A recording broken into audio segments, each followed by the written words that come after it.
స్వతంత్ర భక్తి ప్రేక్షకులకు నమస్కారం. ఈ కార్తీక పౌర్ణమికి చాలా పేర్లు ఉన్నాయి. సహజంగా మనం పంచాంగాలను చూసామనుకోండి, కార్తీక పౌర్ణమి అని రాయరు వాళ్ళు, కుమార దర్శనం అని రాస్తారు పంచాంగాల్లో. అలాగే కొన్ని క్యాలెండర్లో కూడా అలాగే ఉంటుంది. ఇదేంటి కార్తీక పౌర్ణమికి కుమార దర్శనం అంటే, మరి అసలు మనం చెప్పుకుంటున్న మాసం పేరే కార్తీక మాసం. మరి ఈ మాసానికి అధిపతి కుత్రికా నక్షత్రం. ఆ కుత్రికా నక్షత్రానికి అధిపతి కార్తికేయుడు. ఆయన పేరు మీద వచ్చినటువంటి నెలే కదా ఇది. అందుకని ఈ మాసానికి కార్తీక మాసం అంటారు. మరి అంత విశేషమైనది, ఎంత శివకేశవులకి విశేషమైన మాసమో అంతే కార్తికేయుడికి కూడా ప్రధానమైనటువంటి మాసం. ఆయన పేరు మీద ఉన్నటువంటి నెల. అది కాక కార్తీక మాసం అంటే దీపాలు వెలుగు, దానికి ముఖ్యమైనటువంటిది. మరి ఈ కార్తికేయుడు అగ్నితత్వంతో కూడినటువంటి వాడు. దీపమన్నా అగ్నితత్వమే. ఇన్ని కారణాలతో కార్తికేయుడికి దీనికి సంబంధం ఉన్నట్లే కదా. మరి ఈ అగ్నితత్వం అవటం వల్ల, కార్తికేయుడు అగ్నితత్వం, దీపము అగ్నితత్వం అవటం వల్ల మనకి ఈ పౌర్ణమి రోజు తప్పనిసరిగా కార్తికేయుడిని దర్శించటం అనేది అవసరం. ఎందువల్ల అంటే, ఒకసారి యముడు శివుడి దగ్గరికి వెళ్తాడు. వెళ్ళి అని చెప్తాడు, స్వామి నిన్ను కానీ, ఆ నారాయణుడు కానీ, అమ్మని కానీ మిమ్మల్ని స్తోత్రమో అభిషేకాలు ఆరాధనలో ఇంకోటి చేస్తే మీరు వాళ్ళు ఏదన్నా కోరికలు కోరుకుంటే ఆ కోరికలు తీరుస్తారు. మీరు అంతవరకే భక్తులకు అవకాశం ఇస్తున్నారు. కానీ మీ అబ్బాయి మిమ్మల్ని మించి ఒక అడుగు ముందుకేసేశాడు. ఎవరన్నా ఆయనని దర్శిస్తే ఆ దర్శించినందుకు వాళ్ళకి స్వర్గాన్నే ఇచ్చేస్తున్నాడు, స్వర్గద్వారాలు తెరుస్తున్నాడు. ఆ స్వర్గద్వారాలు తెరవాలంటే యోగులకి, తపశక్తులకి, ఇంకా నిష్టగా ఆచారాలు పాటించి నియమనిష్టలతో భక్తుల్ని శ్రద్ధగా భక్తితో ఆచరించిన వాళ్ళకి మాత్రమే అవకాశం ఉండేది.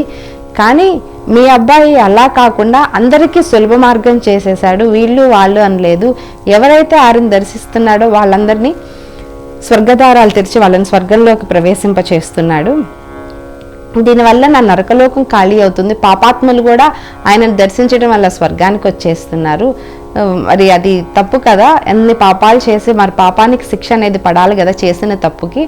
దీనికి తరుణోపాయం ఏదైనా ఆలోచించండి అని అంటే, అదంతా విని శివుడు నవ్వుకుని అంటాడు, యమధర్మరాజా, దీనికి ఒక మంచి అవకాశం ఉంది. నువ్వు అడిగిన కోరిక తీర్చడానికి ఈ సుబ్రహ్మణ్యుడిని, కార్తికేయుడిని ఎప్పుడు పడితే అప్పుడు దర్శించటం కాదు.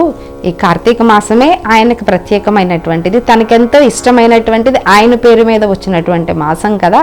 ఈ కార్తీక పౌర్ణమి రోజు ఎవరైతే సుబ్రహ్మణ్యేశ్వర స్వామిని దర్శిస్తారో, కార్తికేయుడిని అంటే ఏదన్నా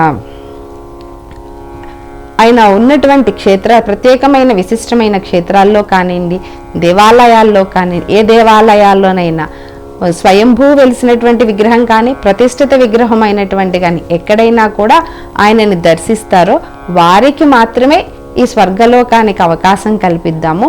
కార్తీక పౌర్ణమి రోజు ఎవరైతే సుబ్రహ్మణ్యేశ్వర స్వామి దర్శనం చేసుకుంటారో, ఎవరైతే ఆ రోజు ఆయనను ఆరాధిస్తారో వారికి మాత్రమే స్వర్గద్వారాలు తెరుచుకునేటువంటి అవకాశాన్ని నేను కల్పిస్తాను. నువ్వు ఇంకా నిశ్చింతగా ఉండు. నీ కోరిక ప్రకారం, నీ ధర్మం ప్రకారం, ధర్మాన్ని ఆచరించేటువంటి వాడివి కదా నువ్వు. ఇట్లయినా పాపాత్ములకి వాళ్ళు చేసిన తప్పులకి శిక్ష పడాలని కోరుకోవటంలో నీ కోరికలో కూడా ధర్మం ఉంది. కాబట్టి మీ ఇద్దరిని నేను సమదృష్టితో చూడాలి. కాబట్టి నేను ఈ అవకాశాన్ని ఇస్తాను. నా కుమారుడికి ఎంతో ఇష్టమైన ఈ కార్తీక మాస పౌర్ణమి రోజు ఎవరైతే నా కుమారుడి దర్శనం చేసుకుంటారో వారికి స్వర్గలోకం ప్రాప్తిస్తుంది. అందువల్ల ఈ కార్తీక పౌర్ణమి రోజు కుమార దర్శనం అనేది ఎంతో ప్రత్యేకతమైనది. ఈ విషయాన్ని గుర్తుపెట్టుకుని వీలైతే మనం కూడా మన దగ్గరలో ఉన్న దేవాలయంలో ఎక్కడైనా కార్తికేయుని దర్శనం చేసుకుని మీ జీవితాన్ని తరింపచేసుకోండి.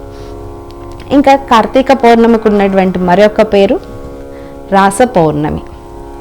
పేరు ఎక్కడో విన్నట్లు ఉంది కదా. ఫస్ట్ రాస పౌర్ణమి అనగానే అది చూసి వేరేగా అనుకోకండి.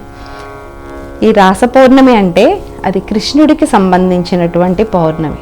ఆయనకి ఎంతో ఇష్టమైనటువంటిది. మనం చెప్పుకున్నట్లు ద్వాదశి రోజు, క్షీరాబ్ది ద్వాదశి రోజు ఆయన వైకుంఠం నుంచి బృందావనంలోకి వస్తారు.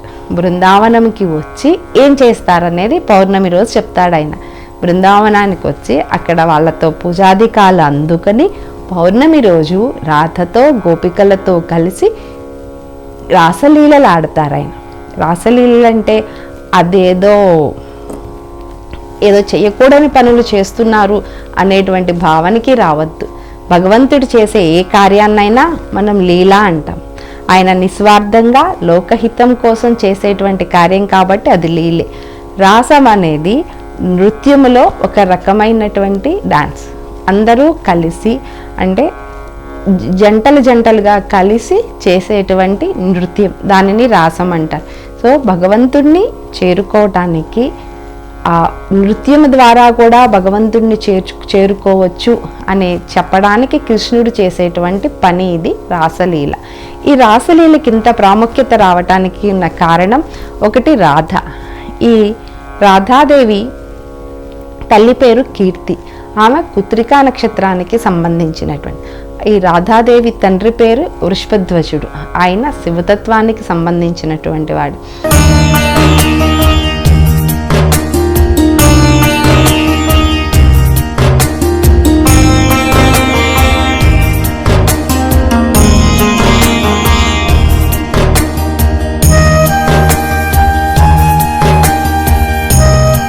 స్వతంత్ర భక్తి యూట్యూబ్ ఛానల్ ని సపోర్ట్ చేయండి. మీకు ఈ వీడియో నచ్చితే లైక్ చేయండి, మీ స్నేహితులకు శ్రేయాభిలాషులకు షేర్ చేయండి, మీ అభిప్రాయాలను కామెంట్ చేయండి. సబ్స్క్రైబ్ చేయడం మాత్రం మర్చిపోకండి. స్వతంత్ర భక్తి YouTube channel. Please like, share and subscribe.